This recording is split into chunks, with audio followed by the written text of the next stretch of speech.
روي عن أنس رضي الله تعالى عنه أن رسول الله صلى الله عليه وسلم قال: لا تزال لا إله إلا الله تنفع من قالها وترد عنهم العذاب والنقمة ما لم يستخف بحقها.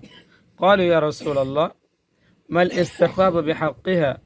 قال: يظهر العمل بمعصية الله فلا ينكر ولا يغير.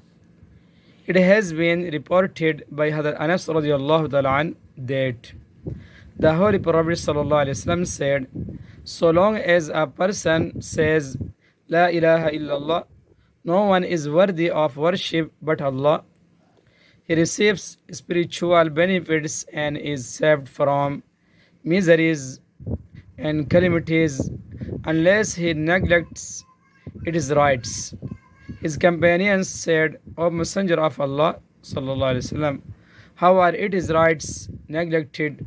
He answered, when sins are committed openly and a person who recites the kalima does not prevent the sinners from wrongdoings.